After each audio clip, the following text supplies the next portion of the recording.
If you could get up to $1,000 in just 48 hours, you could do it with TaxSlayer. Introducing Refund Now, only at TaxSlayer. E-file on your taxes, get up to $1,000 in less than 48 hours. No upfront fees. Visit TaxSlayer.com for details. Well, I can tell you the power of Russell Wilson. I grew up in the Pacific Northwest. My sister doesn't like sports. I like sport. Nobody in my family likes sports. My dad wasn't into sports. My mom wasn't into sports. My sister wasn't into sports. I was into sports.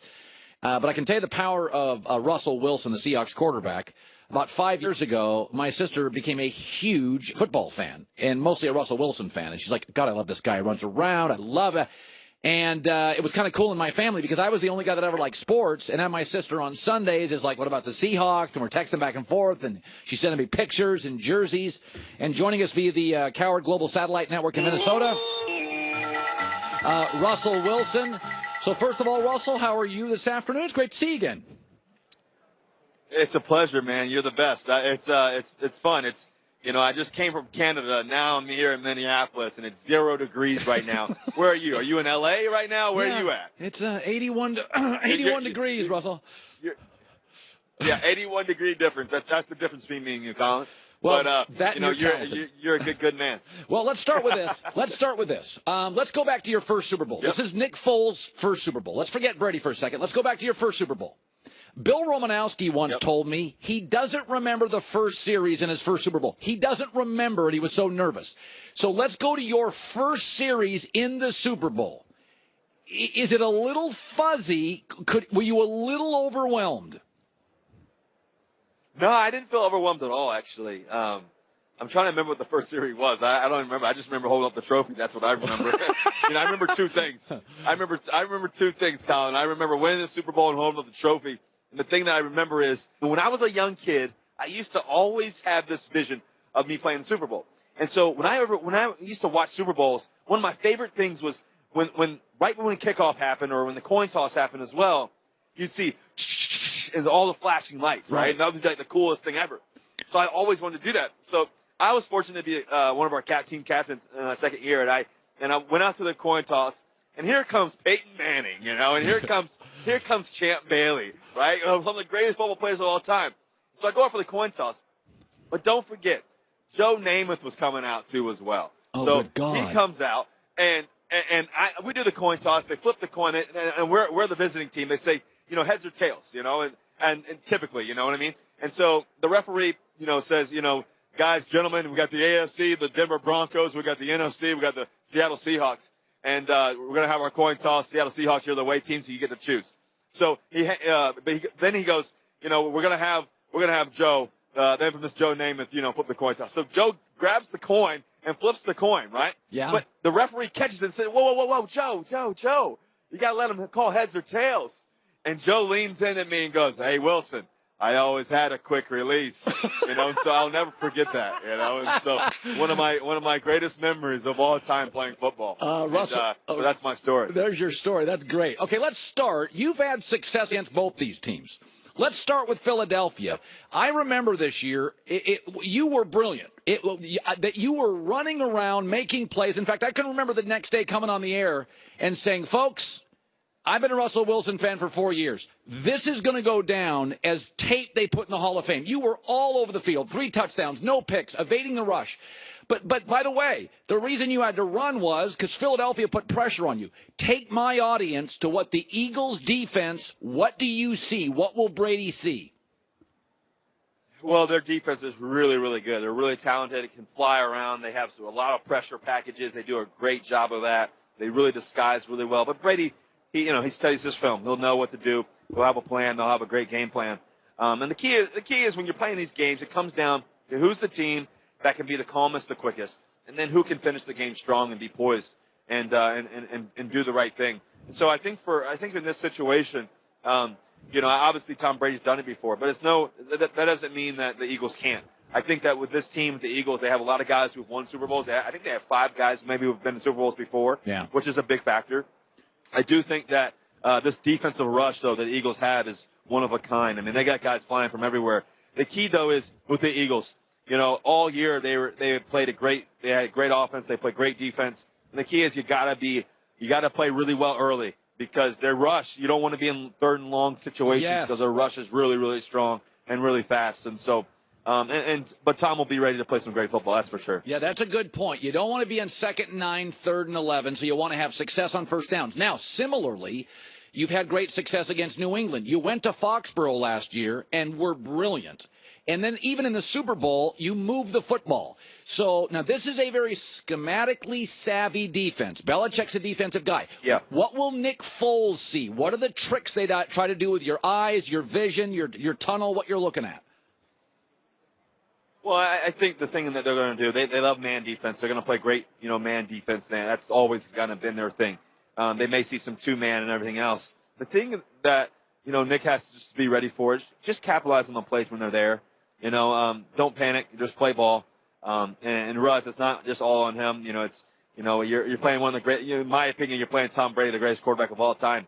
He's been successful year in and year out. He's, 40 years old and still balling. So it's going to be a challenge. But, Nick's just got to play, smooth, good football. He's going to be ready. Nick was a guy who, you think about last week, or I guess 2 weeks ago now, how he played in the NFC Championship game. He played lights out. I mean, bring that, Nick Foles. And I know Tom Brady's going to bring his best. And, and it's going to be a good matchup.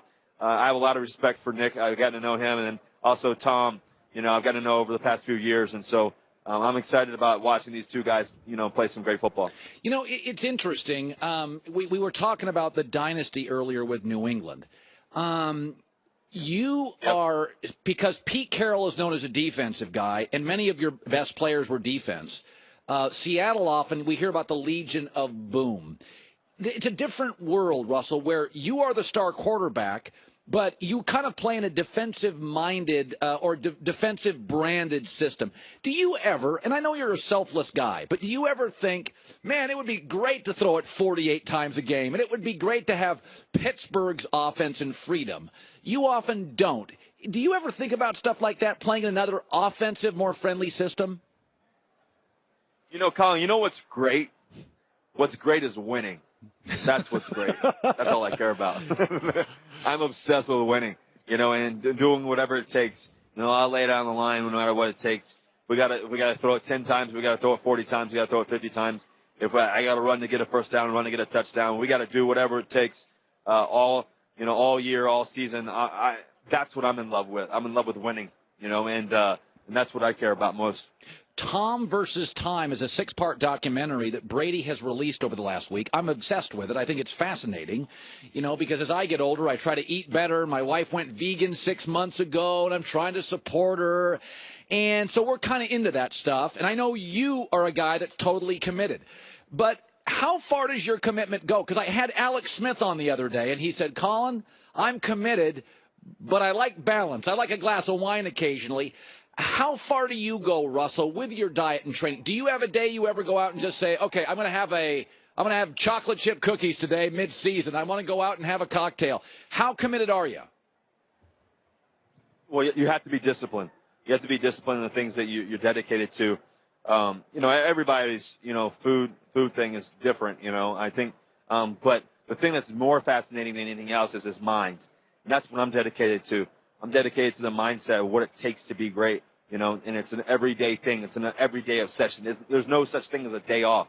And your mind has to be ready for that. Your soul, your spirit, everything has to be ready to do what it takes to be successful. And, and like I said, I love winning, so every time I wake up, that's kind of my motto is win, and find ways to do that in whatever it is that you're doing. And, that's what I surround myself with. Is I try to surround myself with people that have the same like mind. And I have a mental coach, Trevor Moawad, who's one of the best in the world. I have a PT team. I have a PT, Jan, and I have a trainer that goes with me everywhere I go. And I have a massage specialist. So I have all those things in place. But a lot of it is also the mind and how you train yourself and having that discipline to do that. Yeah. And finally, Russell, you are speaking on behalf of Bose, which I've had multiple Bose sound systems in my life. It is an incredible high-end system. Why don't you talk about it? Well, for me, you know me, Colin, better than anybody. I love music. And as you know that about me, I'm constantly listening to music. At the house, we're always playing music, especially when you're married to a singer and entertainer like Sierra. We're always playing music. But also for me, when I'm watching film, I constantly have my headphones on. So I have the QC35 2s on, which I need to make sure you have that pair. I'll send you a pair if you don't. But, Yes. It's one of those things. I'm always listening to music. So for me, that's a big. When I'm playing, I'm listening to music in my head. When I'm on the sideline, I'm singing songs in my head. And a lot of that is just keeping me calm. That's how I am. That's how I grew up. We were always dancing and singing around the house. And so nowadays, I always have the Bose Sound Sports in my earbuds in my ears too, as well as I'm training and getting ready for a tough season ahead. And so music's a big part of who I am, and that's part of my life. And so it's been a blessing. I've been with Bose for I think 5 or 6 years now, and so it's been a blessing to be a part of such a special company like Bose. Russell, you've always been great to our show. You know what a fan I am of you. I appreciate you giving us 10 minutes today, bud. Continued success. Man, I appreciate you, and go Hawks. I'll see you soon, bud. All right, Russell Wilson, who turned my sister into a diehard NFL fan, and I never thought that would happen. I don't know how your family is, Christine. My family is a non-sports family except me. Russell Wilson changed that in our family. One guy. By the way, did you see, have you seen, Doug Gottlieb is backwards hat guy. He's photobombing all the interviews, and he's wearing a backwards hat. How do you feel about that? Very discouraging, frankly. Winners don't do that. We need to send him a message. Christine with the news. No. Turn on the news. This is the Herd Line News. There's a report coming out that Alex Guerrero and Bill Belichick actually high-fived each other after the ESPN story came out about their rift, and that they were actually cool with it, and they were happy, and that Guerrero said that Belichick told him, "We made news today." Are you buying this, or do you think that they're just trying to tell us that they're actually okay? This is a great question by you, because I think the rift has always been Kraft, Belichick. I think the Guerrero thing, it was one of those minor inconveniences for Bill. It was like a pain in the arse. It was like, hey, listen, we got to – here's what I think happened. Bill went up to Guerrero at some point this year and said, listen, I love you. I've let you on the plane. I've done everything. The medical staff is constantly chirping at me. I just don't want this thing to get ugly. So I think it's one of those things you spend about an hour on. And I do think he probably said, listen, I'm going to ban you on the team plane because the staff is complaining. But I've always thought that's secondary to the Kraft said you can't trade Brady. That, to me, is the overarching umbrella controversy. Guerrero's just the thing that you and I have probably twice a week. A tedious, minor pain in the butt you got to get solved quickly. You and I have this? Well, I mean, no. Not you and I personally, but okay. It's one of those things in your life like, my brother did this, or mom did that, or neighbor did but that. But then you're cool the next day. Yeah. The other thing, Kraft, is your boss is mad at you. That's a month-long thing. That's a bigger problem. And I don't even think that Belichick really minds the controversy. I think it kind of works for him. The Patriots were favored by a touchdown when odds first came out for the Super Bowl. Now the Patriots are only favored by 4 or 4.5 points, and casinos in Nevada are taking a lot more money, almost twice as much money, more than twice as much money, on the Eagles than the Patriots. I like that bet. I would bet the Eagles. You? I'm almost always a believer in taking points. Yeah. I love taking points. But my rule is take points if you have an elite quarterback. Nick Foles is not an elite quarterback. True. So I would take New England. I would have taken, I told you earlier, when the line came out, I guessed 5.5. It was 6.5. So I would have taken Philadelphia. If I was a professional sports gambler, I'd always bet right after the line came out. I would have bet Philadelphia plus 6.5. I think now the line's at 4.5. I would pass because I think that's where the game's going to land. I think it's going to be a really close game. Yeah, I think the number right now is the audience, the consumers moved the number down to where it should be. Vegas came out a little high on the number. Okay. And finally, Isaiah Thomas is saying that he is not playing at 100%. He's only playing at 75 to 80%. Yeah. And this is coming after the Cavs had a double-digit loss to the Pistons on Tuesday. But listen to this. So IT is having career lows in field goal percentage and three-point percentage. And he has a minus 7.7 when he's on the court. So he's not doing so well. I understand it. He's coming back from injury. That's pretty bad. But if all these reports are true that he is the one who called this meeting and was calling out Kevin Love for not being sick, maybe Isaiah should focus more on himself. Well, listen, if you're only at 75% doing this job, it's not a great show. If you're playing NBA basketball, like, it's hard. It's hard if you're at 100%. If you're 5'8", Yeah. Basketball is hard. Listen, I'm not going to question him for his height, but here's Isaiah on what's going on. It's hard to say. I'd probably say 75, 80%. I don't have anything I used to have right now, and I know I will at one point, but it's just a process that I got to really be patient with myself, set little small goals for myself to reach, because, I mean, coming back, I just want it all right now, and that's just not realistic for anybody that's been out as long as I have, and to have a leg injury like I had, so I just try to stay positive and just keep pushing. That's the only thing I can do, and keep working every day. I agree. It's hard to play when you're not at 100%. I played not at 100% yesterday or today. Exactly. Christine with the news. Well, that's the news. And thanks for stopping by. The Herd Lie News. Greg Cosell, topping next hour, is going to break down the Super Bowl on tape. It's going to be fantastic. Don't go anywhere. So I'm driving into work this morning. And generally when I drive into work, I bounce around on a bunch of stations, and I don't really care their opinions, but I care about what the topic is. What is everybody talking about? Did I miss a story? Was there a big thing last night? I went to bed really early last night. I went to bed at like 7:50 last night.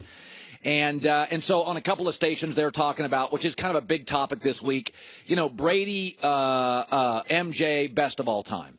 And, let's just say this, let's for the next 4 or 5 minutes. Here's what Brady and MJ do have in common. Let's find the commonality. Number one is they both had all-time coaches. Phil Jackson and Belichick are all-time coaches. They have that in common. Now, Michael didn't start with a great coach, but Michael's career, he had a Hall of Fame coach, and Brady's got a Hall of Fame coach. They got that in common. The second thing, they both had good teammates. I mean, Scottie Pippen, Horace Grant, Dennis Rodman, Ron Harper, Tony Kukoc, those are good teammates, especially Pippen. And, by the way, Brady's had Randy Moss and Wes Welker and Teddy Bruschi and Rodney Harrison and Gronk and Ty Law. He's had good teammates, too. So they both had legendary coaches. They both had good players. Here's another thing they've had in common. They both had a little controversy. Michael Jordan, did he gamble? He retired twice. If LeBron retired, you'd crush him for it. You would absolutely crush LeBron for retiring. MJ retired twice. Brady's got Spygate, Deflategate. And the third thing they have in common, they're both considered the greatest of all time. Michael's the best basketball player of all time. You can argue it, but it's overwhelmingly considered best basketball player ever, and most reasonable people consider Brady to be the best quarterback ever and the best player, frankly. I mean, at this point, he and Jerry Rice, Montana. But let's look at the differences. And I think the differences all favor Brady. I really do. And number one is Tom didn't have the player continuity. Michael Jordan had Pippen for every title. Brady has had different tight ends, different running backs. He's had 60 receivers, 46 running backs, 39 tight ends. Michael never won a title without Pippen. Never won a title without Pippen. If he didn't have his running mate, he didn't win titles. Brady's won with a lot more guys, edge Tom. The second thing that jumps out, Brady has lost stars, multiple stars going into a Super Bowl. He won a Super Bowl without Gronk. He could win this one without Edelman. Dante Hightower's been gone. He's lost Darrelle Revis 1 year to the next. Tom has played in huge games and in Super Bowls missing top players because the NFL simply is a league with more violence. It's a regulated violence. It's less physical than it was 10 years ago. Michael Jordan went to the finals, and Pippen was right next to him. Advantage Tom. The third thing is, Tom, and this is indisputable, has beaten significantly better teams. Okay, Brady beat the Rams, who'd already won a Super Bowl. They were on their way to a dynasty, beat them. Seattle already won a Super Bowl, on their way to a dynasty, beat them. Big Ben knocked him out. Peyton Manning legend knocked him out. Aaron Rodgers, Brett Favre, guys in their prime. Tom's playing. He wins over them. Michael Jordan never beat Larry Bird in the playoffs. 0-6. He never beat the Pistons in their prime. He was 0-6 in the East against the Celtics and Larry Bird when they were playing in their prime. Never beat him. Oh, yeah, he won 6 for 6 in the finals against Utah, Portland, Seattle. I mean, that Knicks team was his biggest rival for a lot of years in the East. They had 9 guys that couldn't shoot. Their guards couldn't shoot. John Starks couldn't shoot. Number 4, duration. Tom Brady, 17 years of dominance.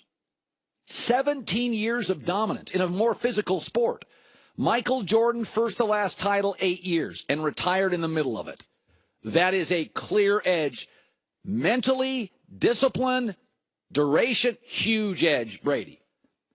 Number 5 is another edge to Brady. Michael's career ended in a fizzle. Couldn't jump and playing for an awful team that he couldn't elevate. At 40, Tom is the MVP of the National Football League. Again. And number 6, it's harder to win Super Bowls than it is NBA Finals.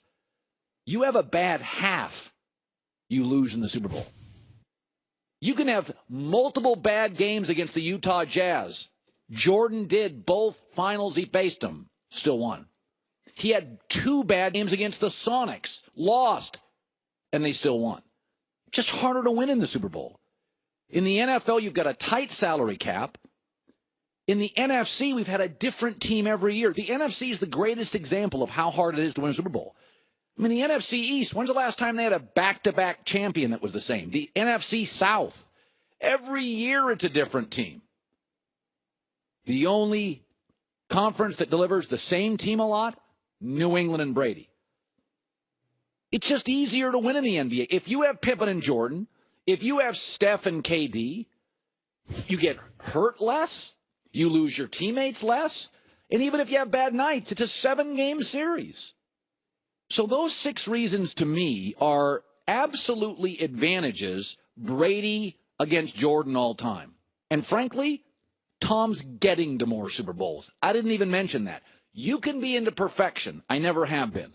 The greatest business people I've ever met, including the man who runs this company, Rupert Murdoch, don't bat 1,000. Because if you take risks and you roll the dice and you play the best and you beat the best and you play in a competitive era, you're not going to be perfect. Some of MJ's greatness is built solely on mythology. He never beat a great team. Coming up next, okay, been saying this now for 2 years. When is Aaron Rodgers of the Green Bay Packers finally going to put his foot down and say, enough is enough? Did you hear the latest? We'll tell you if you haven't, coming up next. It's 20 degrees in Chicago, 9 in New York, and -2 in Minneapolis. Winter's in full swing, and your HVAC system is working overtime. If you aren't properly maintaining your filters, unhealthy air is surrounding you. Okay, you don't want to deal with pollen, mold, dust, and aggravating allergy pollution. There's a better way. FilterBuy.com, America's leading provider of HVAC filters, homes, and small business. It carries over 600 different filter sizes. There's custom options, all delivered free and all manufactured in America. Right now, you could save 5% if you set up auto delivery and save time and money. Breathe better with FilterBuy. That's FilterBuy.com, FilterBuy.com. It will be shipped for free within 24 hours, over 600 sizes. FilterBuy.com.